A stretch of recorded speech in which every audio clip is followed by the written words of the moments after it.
ಚಿತ್ರದುರ್ಗ ಜಿಲ್ಲೆ ಮೊಳಕಾಲ್ಮೂರು ಕ್ಷೇತ್ರದ ಮೇಲೆ ಬಳ್ಳಾರಿಯ ಬಿಜೆಪಿ ನಾಯಕರು ದೃಷ್ಟಿ ನೆಟ್ಟಿದ್ದಾರೆ.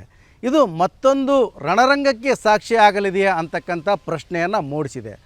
ಹೌದು, ಈ ಬಗ್ಗೆ ಹಿನ್ನೆಲೆಯನ್ನು ನೋಡ್ತಾ ಹೋದರೆ 2018ರಲ್ಲಿ ಮೊಳಕಾಲ್ಮೂರಿನ ಹಾಲಿ ಶಾಸಕರಾಗಿರ್ತಕ್ಕಂಥ ಎಸ್ ತಿಪ್ಪೇಸ್ವಾಮಿ ಅವರಿಗೆ ಟಿಕೆಟ್ ತಪ್ಪಿಸಿ ಬಿ ಶ್ರೀರಾಮುಲು ಅವರು ಬಿಜೆಪಿಯಿಂದ ಅಭ್ಯರ್ಥಿಯಾಗಿ ಕಣಕ್ಕಿಳಿದಿದ್ದರು. ಆ ಸಂದರ್ಭದಲ್ಲಿ ನಾಯಕನಹಟ್ಟಿಯ ತಿಪ್ಪೇರುದ್ರಸ್ವಾಮಿ ದೇಗುಲದ ದರ್ಶನವನ್ನು ಪಡೆದು ಪ್ರಚಾರ ಆರಂಭಿಸಲಿಕ್ಕೆ ಶ್ರೀರಾಮುಲು ಮುಂದಾಗಿದ್ದರು. ಅದೇ ವೇಳೆ ಎಸ್ ತಿಪ್ಪೇಸ್ವಾಮಿ ಕೆಂಡಾಮಂಡಲರಾಗಿದ್ದು ಅವರ ಬೆಂಬಲಿಗರು ಬಿ ಶ್ರೀರಾಮುಲು ಅವರ ಕಾರಿನ ಮೇಲೆ ಮುಗಿಬಿದ್ದರು, ಕಲ್ಲು ತೂರಾಟವನ್ನು ಮಾಡಿದರು. ಸಾಕಷ್ಟು ಆ ಒಂದು ಸಂದರ್ಭದಲ್ಲಿ ದೊಡ್ಡ ಒಂದು ರಂಪಾಟವೇ ಅಲ್ಲಿ ಸೃಷ್ಟಿಯಾಗಿತ್ತು. ಹೀಗಾಗಿ ಆ ಒಂದು ರಂಪಾಟ ಇಡೀ ಎಲೆಕ್ಷನ್ ಮುಗಿಯುವವರೆಗೂ ಮತ್ತು ಎಲೆಕ್ಷನ್ ಮುಗಿದ ನಂತರವೂ ಸಹ ಬಿ ಶ್ರೀರಾಮುಲು ವರ್ಸಸ್ ತಿಪ್ಪೇಸ್ವಾಮಿ ನಡುವೆ ಸಾಕಷ್ಟು ಒಂದು ಸಮರವೇ ನಡೆಯಿತು ಅಂತಲೇ ಹೇಳಬೇಕಾಗ್ತದೆ. ತದನಂತರ ಕಳೆದ ಚುನಾವಣೆಯಲ್ಲಿ ಅದೇ ಶ್ರೀರಾಮುಲು ಮತ್ತು ತಿಪ್ಪೇಸ್ವಾಮಿ ರಾಜಿಯಾಗಿದ್ದರು ಮತ್ತು ತಿಪ್ಪೇಸ್ವಾಮಿಯವರ ಮನೆಗೆ ಹೋಗಿ ಶ್ರೀರಾಮುಲು ಅವರು ಅವರ ಮನವೊಲಿಸಿ ಮತ್ತೆ ಬಿ ಜೆ ಪಿಗೆ ಕರೆತಂದು ಅವರನ್ನು ಬಿ ಜೆ ಪಿ ಅಭ್ಯರ್ಥಿಯಾಗಿ ಕಣಕ್ಕಿಳಿಸಿದ್ರು. ಆದರೆ ಆ ಸಂದರ್ಭದಲ್ಲಿ ಅವರು ಸೋತು ಮತ್ತೆ ಬಿ ಜೆ ಪಿಯಲ್ಲಿ ಇದೀಗ ಪ್ರಚಾರ ಕಾರ್ಯದಲ್ಲಿ ತೊಡಗಿರ್ತಕ್ಕಂಥದ್ದು, ಪಕ್ಷ ಸಂಘಟನೆಯಲ್ಲಿ ತೊಡಗಿರ್ತಕ್ಕಂಥದ್ದು. ಆದರೆ ಇದೀಗ ನಿನ್ನೆಯಷ್ಟೇ ಮೊಳಕಾಲ್ಮೂರು ಕ್ಷೇತ್ರಕ್ಕೆ ಬಿ ಶ್ರೀರಾಮುಲು ಅವರ ಅಳಿಯ ಕಂಪ್ಲಿಯ ಮಾಜಿ ಶಾಸಕ ಸುರೇಶ್ ಬಾಬು ಅವರು ಎಂಟ್ರಿ ಆಗಿದ್ದಾರೆ. ಮೊಳಕಾಲ್ಮೂರಿಗೆ ಎಂಟ್ರಿ ಆದಂಥ ರಾಂಪುರದಿಂದ ಹಿಡಿದು ಬಿಜಿ ಕೆರೆ, ತಳಕು ಮತ್ತು ನಾಯಕನಹಟ್ಟಿಯವರೆಗೂ ಸಹ ಸಾಕಷ್ಟು ಜನ ಶ್ರೀರಾಮುಲು ಅಭಿಮಾನಿಗಳು, ಅವರ ಬೆಂಬಲಿಗರು ಅವರನ್ನು ಭವ್ಯವಾಗಿ ಸ್ವಾಗತವನ್ನು ಮಾಡಿದ್ದಾರೆ, ಪಟಾಕಿ ಸಿಡಿಸಿ ಸ್ವಾಗತವನ್ನು ಮಾಡಿದ್ದಾರೆ, ಹಾರ ಹಾಕಿ ಸ್ವಾಗತವನ್ನು ಮಾಡಿದ್ದಾರೆ. ಆ ರೀತಿಯ ಸ್ವಾಗತವೇ ಇವರು ನೆಕ್ಸ್ಟ್ ಅಭ್ಯರ್ಥಿ ಅಂತಕ್ಕಂಥ ಪ್ರಾಜೆಕ್ಟ್ ಮಾಡಲಿಕ್ಕೆ ಇವರು ಮುಂದಾಗಿರ್ತಕ್ಕಂಥದ್ದು.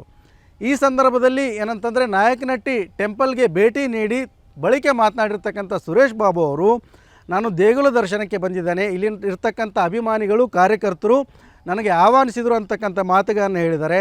ಶ್ರೀರಾಮುಲು ಅವರು ಈ ಕ್ಷೇತ್ರದಿಂದ ಶಾಸಕರಾಗಿ, ಸಚಿವರಾಗಿ ದೊಡ್ಡ ಮಟ್ಟದ ಕೊಡುಗೆಯನ್ನು ಕೊಟ್ಟಿದ್ದಾರೆ ಅಂತಕ್ಕಂಥ ಮಾತುಗಳನ್ನು ಹೇಳಿದ್ದಾರೆ.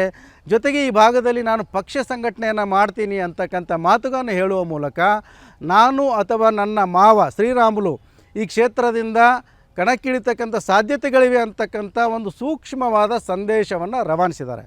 ಈ ಸಂದೇಶ ಬಿ ಜೆ ಪಿಯಲ್ಲಿ ಸಾಕಷ್ಟು ತಲ್ಲಣವನ್ನುಂಟು ಮಾಡಿದೆ ಅಂತಲೇ ಹೇಳಬೇಕಾಗ್ತದೆ. ಯಾಕಂತಂದರೆ ಇವತ್ತು ಮಾಜಿ ಶಾಸಕರಾಗಿರ್ತಕ್ಕಂಥ ಎಸ್ ತಿಪ್ಪೇಸ್ವಾಮಿಯವರು ಸುರೇಶ್ ಬಾಬು ಅವರು ಮೊಳಕಾಲ್ಮೂರಿಗೆ ಎಂಟ್ರಿ ಆಗಿರ್ತಕ್ಕಂಥ ವಿಚಾರಕ್ಕೆ ತೀಕ್ಷ್ಣವಾದಂಥ ಒಂದು ಪ್ರತಿಕ್ರಿಯೆಯನ್ನು ಕೊಟ್ಟಿರ್ತಕ್ಕಂಥದ್ದು. ನಿಮ್ಮ ಊರಿನಲ್ಲಿ ಅಂದರೆ ಬಳ್ಳಾರಿಯಲ್ಲಿ, ಕಂಪ್ಲಿಯಲ್ಲಿ ಯಾವ ದೇವರುಗಳು ಇಲ್ವಾ, ದೇವಸ್ಥಾನಗಳು ಇಲ್ವಾ, ಇಲ್ಲಿಗೆ ನೀವು ಇವತ್ತು ಯಾಕೆ ಬಂದ್ರಿ ಅಂತಕ್ಕಂಥ ಪ್ರಶ್ನೆಯನ್ನು ಎತ್ತಿದ್ದಾರೆ. ಅಷ್ಟೇ ಅಲ್ಲ, ಬಿ ಶ್ರೀರಾಮುಲು ಅವರ ಕಾರಣಕ್ಕೇ ಬಿ ಜೆ ಪಿ ಅವನತಿಯತ್ತ ಸಾಗಿದೆ ಅಂತಕ್ಕಂಥ ಮಾತುಗಳನ್ನು ಹೇಳಿದ್ದಾರೆ. ಮತ್ತು ಶ್ರೀರಾಮುಲು ಅವರು ಪಿ ಎಗಳನ್ನು ಇಟ್ಟು ಇಡೀ ಮೊಳಕಾಲ್ಮೂರಿನಲ್ಲಿ ಶ್ರೀರಾಮನ ರಾಜ್ಯ ಸ್ಥಾಪನೆಯ ಬದಲು ರಾಮನ ಈ ಒಂದು ಪಿ ಎಗಳ ಸಾಮ್ರಾಜ್ಯವನ್ನು ಸ್ಥಾಪನೆ ಮಾಡಿದರು ಅಂತಕ್ಕಂಥ ಗಂಭೀರ ಆರೋಪವನ್ನು ಮಾಡಿದ್ದಾರೆ. ಜೊತೆಗೆ ಏನಂತಂದರೆ ಕಳೆದ ಚುನಾವಣೆಯಲ್ಲಿ ಬಿ ಜೆ ಪಿಗೆ ಕರೀಲಿಕ್ಕೆ ನಮ್ಮ ಮನೆಗೆ ಬಂದಿರತಕ್ಕಂಥ ಶ್ರೀರಾಮುಲು ಅವರು ನನಗೆ ಚುನಾವಣೆ ವೇಳೆ ಸಾಕಷ್ಟು ಹಣವನ್ನು ಕೊಡ್ತೀನಿ ಅಂತಕ್ಕಂಥ ಆಮಿಷವನ್ನು ಒಡ್ಡಿದ್ರು. ಆದರೆ ಚುನಾವಣೆಯ ಸಂದರ್ಭದಲ್ಲಿ ಯಾವುದೇ ಹಣವನ್ನು ಕೊಡಲಿಲ್ಲ ಅಂತಕ್ಕಂಥ ಗಂಭೀರವಾದಂಥ ಆರೋಪವನ್ನು ಮಾಡಿದರೆ. ಜೊತೆಗೆ ಏನಂತಂದರೆ ಮುಂಬರುವ ಚುನಾವಣೆಗೆ ಮೊಳಕಾಲ್ಮೂರಿನಿಂದ ನಾನೇ ಅಭ್ಯರ್ಥಿ ಆಗಲಿದ್ದೇನೆ, ಬೇರೆಯವರು ಈ ಕ್ಷೇತ್ರಕ್ಕೆ ಬರೋದು ಬೇಡ ಅಂತಕ್ಕಂಥ ನೇರವಾದ ಸಂದೇಶವನ್ನು ರವಾನಿಸಿರ್ತಕ್ಕಂಥದ್ದು. ಅಷ್ಟೇ ಅಲ್ಲದೆ ಒಂದು ಹೆಜ್ಜೆ ಮುಂದೆ ಹೋಗಿ ಬಿ ಜೆ ಪಿಯ ರಾಜ್ಯ ಮುಖಂಡರು, ಹೈಕಮಾಂಡ್ ಈ ಬಗ್ಗೆ ಗಮನ ಹರಿಸಿ ಸೂಕ್ತವಾದಂಥ ಎಚ್ಚರಿಕೆಯನ್ನು, ಕ್ರಮವನ್ನು ಕೈಗೊಳ್ಳಬೇಕು ಅಂತಕ್ಕಂಥ ಮಾತುಗಳನ್ನು ಎಸ್ ತಿಪ್ಪೇಸ್ವಾಮಿ ಹೇಳಿರ್ತಕ್ಕಂಥದ್ದು. ಹೀಗಾಗಿ ಮತ್ತೊಮ್ಮೆ ಮೊಳಕಾಲ್ಮೂರಿನಲ್ಲಿ B Sriramulu versus S Thippeswamy fight ನಡೀಲಿದೆಯಾ ಅಂತಕ್ಕಂಥ ಪ್ರಶ್ನೆ ಮೂಡಿದೆ. ಇದಕ್ಕೆ ಎಲ್ಲದಕ್ಕೂ ಕೂಡ ಬಿ ಜೆ ಪಿಯ ಹೈಕಮಾಂಡ್ ಅಥವಾ ನಾಯಕರು ಸೂಕ್ತವಾದಂಥ ಉತ್ತರವನ್ನು ಕೊಡಬೇಕಿದೆ. ಮತ್ತು ಚುನಾವಣೆಯ ಸಂದರ್ಭದಲ್ಲಿ ಯಾವೆಲ್ಲ ಬದಲಾವಣೆಗಳಾಗಲಿವೆ ಅಂತಕ್ಕಂಥದ್ದನ್ನು ಕಾದು ನೋಡಬೇಕಿದೆ. ಕ್ಯಾಮ್ರಾ ಪರ್ಸನ್ ಮಂಜುನಾಥ್ ಜೊತೆ ಬಸವರಾಜ್ ಮುದನೂರ್, TV9 ಡಿಜಿಟಲ್, ಚಿತ್ರದುರ್ಗ.